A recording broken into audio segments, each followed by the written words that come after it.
Why FIFA want to host the World Cup every 2 years. FIFA are always looking at ways to shake up football as we know it, and one of the biggest proposals is to host a World Cup every 2 years instead of 4. It's an idea which hasn't exactly been met with overwhelming support from around the world, so to try and fight his case, former Arsenal boss and FIFA chief of global development Arsene Wenger sat down with Le Quipe to explain the ins and outs of the idea. Here's what he had to say. The goal is to keep improving the quality of football by increasing the frequency of competitions, alongside an improvement to the laws of the game. The international calendar will remain stable until 2024, since it's already set. But after 2024, there's a chance to change it. I would like to increase the frequency of competition, in a way that's led by simplicity, a clear calendar, and a desire to only organize competitions that have a real meaning to them, which are those which allow an improvement in the level of football. How holding more World Cups would work. The big idea to start with is hold all qualifying matches over 2 international breaks, in October and March, for a greater visibility in the calendar, to make it simpler for clubs and for there to be less issues to resolve for national teams. The idea is to reduce the number of qualifying matches, to group them together, and then at the end of the season to have a World Cup and a championship for each confederation every 2 years.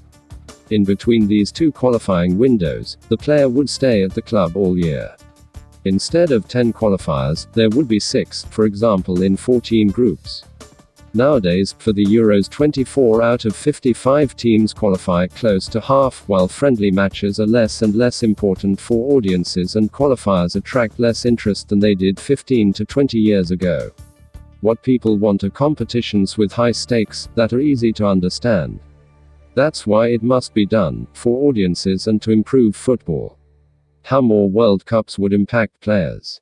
There will be the same number of matches as before, and players will go on international duty less often. The idea is really to improve the level of play and competitions. There's no financial incentive behind it, especially as FIFA redistributes the money to all of the federations around the world to develop football in the countries. For the players, there won't be more matches, and there will be a compulsory rest time after international competitions, 25 days at least, as I see it. Generally the players are in favor. Ronaldo, Fenomeno, Kaká, Mascherano, Gary Lineker are all in favor. It's an idea which initially evokes some reticence, but once we've explained it the guys go home thinking, in the end, it's not a bad idea. They change their minds on the future of international football without change. I'm not worried about the future of big tournaments. But there's everything else, and it's important that international football survives, because that's the football that brings together every country. We have to keep this communion alive at all costs. We shouldn't introduce new competitions, but rather focus on the big ones which have meaning. It's true that you can oppose it to this almost ancestral 4-year rhythm. I completely understand it because I myself grew up in it, but we have to recognize that society demands more and more high stakes and high emotion matches, and more often. Even the Euros, which took place 2 months ago, seem far behind to us now. I don't think the footballing world wants qualifiers to last 1.5 years anymore. We can just as well concentrate them over 4-5 weeks. In the end, the idea we have would only really come into play from 2028, since the 2026 World Cup has already been set. This means that 7 years will have passed, during which mentalities will have continued to change in this direction. We have to anticipate the future. On whether clubs will need to be convinced. The clubs will have their players all to themselves for 7 months minimum. It's a win-win for them. They'll have their players constantly with them in the period when they need them the most. Having often been confronted with that myself, I know that it's a real problem.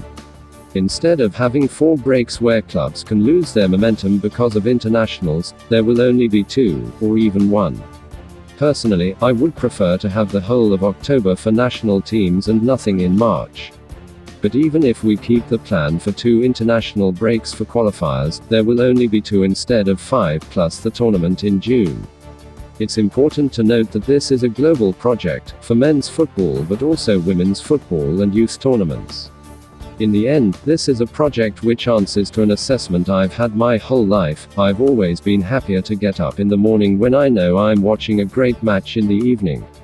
And I've always said that that's the real goal of a manager, to give supporters the hope of something beautiful. Don't forget to like and subscribe to the channel for up-to-date news from all around the globe. Thanks for watching. It was latest football news daily. Have a nice one, and see you in a bit.